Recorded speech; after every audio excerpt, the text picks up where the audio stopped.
2022 के शुरुआती महीने सियासत के हिसाब से दिलचस्प रहने वाले। देश के 5 राज्यों में विधानसभा के चुनाव हैं।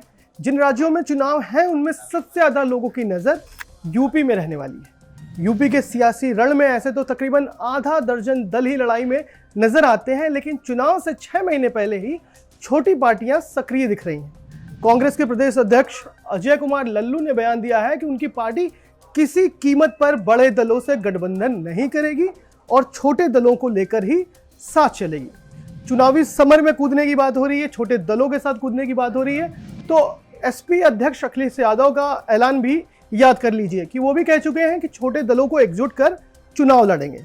चुनाव में गणित अहम होता है और गणित में लगते हैं आंकड़े।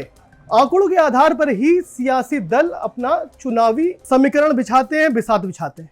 पहले आपको बताते हैं कि कौन कौन से छोटे दल हैं जो आगामी चुनाव में खेल बना और बिगाड़ सकते हैं। ये दल है अपना दल, Mahan Dal, Janvadi Party, Nishad Party, Subhaspa, Peace Party, Azad Samaj Party, Shivpal Yadav की प्रगतिशील समाजवादी पार्टी और पश्चिमी यूपी में अच्छा बेस रखने वाली आरएलडी। इसके अलावा दूसरे राज्यों के क्षेत्रीय दल भी हैं जो चुनावी समर में कूदते रहते हैं, जैसे आरजेडी हो गई, JDU, LJP, INLD, Akali Dal और शिवसेना। पिछले चुनाव की बात करें तो साल 2002 में हुए चुनाव में इन दलों ने 12% से ज्यादा वोट अपनी तरफ खींचे थे। 2017 के चुनाव में बीजेपी की आंधी में छोटे दलों का कुल वोट परसेंट जो है वो गिर गया और सीटें भी उनके ही खाते में गईं जो या तो बीजेपी के साथ गए या अपनी सीटों पर प्रभाव रखते थे। 2017 में बीजेपी को कुल 312 सीटें और 39% वोट मिले थे। बीजेपी के साथ चुनाव लड़े सुभाषपा को 4 सीटें और 0.7% वोट मिले और अनुप्रिया पटेल की पार्टी अपना दल को 9 सीटें मिली और करीब 1% वोट मिला था। यूपी के चुनाव की बात हो और जाति की बात ना हो, ऐसा संभव नहीं है, हो ही नहीं सकता।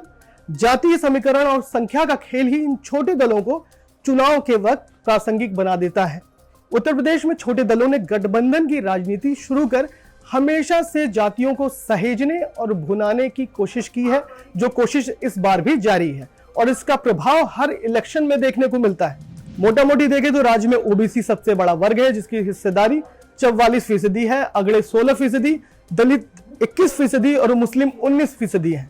आपको जानकर हैरानी हो सकती है कि 2017 के विधानसभा चुनाव में राष्ट्रीय और राज्य स्तरीय दलों के अलावा करीब 290 रजिस्टर्ड पार्टियों ने अपने उम्मीदवार मैदान में उतार दिए थे। 290 पार्टियों ने। इसके पहले 2012 के विधानसभा चुनाव की बात करें तो 200 से ज्यादा रजिस्टर्ड दलों ने चुनाव लड़ा था। नाम किसी का शायद ही सुना हो। अब बड़ी पार्टियों की बात करें तो अखिलेश यादव ने राज्य में बीते 2 बड़े चुनाव में बड़े दलों से गठबंधन कर अपना सियासी दांव चलने की कोशिश की, लेकिन बुरी हार झेलनी पड़ी।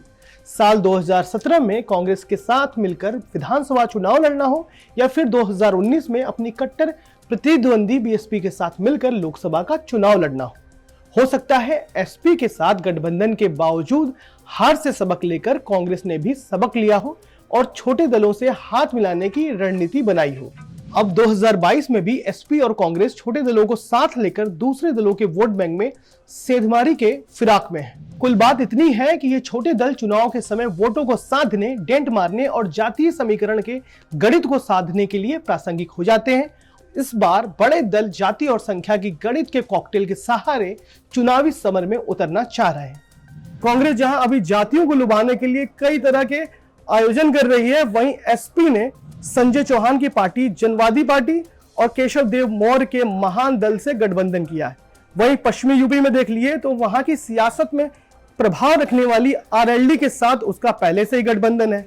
ऐसे में बीजेपी के साथ फिलहाल अपना दल है, लेकिन गठबंधन पर खुलकर कोई भी बात नहीं कर रहा है। सबने अपने पत्ते छुपा कर रखे हैं। बीएसपी ने अकेले ही चुनाव लड़ने का ऐलान किया है, कई बार किया है। वहीं दूसरी तरफ बीजेपी के साथ चुनाव लड़ने वाली सुभाषपा वो कभी ओवैसी तो कभी बीजेपी अध्यक्ष के साथ बैठक करते रहते हैं, लेकिन पत्ते अभी वो भी नहीं खुल रहे हैं। पूर्वी यूपी में 18% राजभर समाज से आने वाले लोग हैं। इस कारण ही ओपी राजभर भी चुनाव से पहले इतनी चर्चा में है। सुभाषपा चीफ जो है ओपी राजभर, उनके नेतृत्व में चलने वाली जन भागीदारी मोर्चा ने भी अपना दांव ठोका है। राजभर ने दावा किया है कि वो 2022 में सरकार बनाने जा रहे हैं और उनका साथ दे रहे हैं ओवैसी। ओवैसी ने भी 100 सीटों पर कैंडिडेट उतारने का ऐलान किया है। कह रहे हैं कि सब पर जीत होगी। अब देखना होगा कि ये गठबंधन 22 के चुनाव में क्या कमाल कर पाती है। कुल बात इतनी है कि ये छोटे दल चुनाव के समय वोटों को साधने, डेंट मारने और जाति समीकरण के गणित को साधने के लिए प्रासंगिक हो रहे हैं और इस बार बड़े दल जाति और संख्या की गणित के कॉकटेल के सहारे चुनावी समर में उतरना चाह रहे हैं।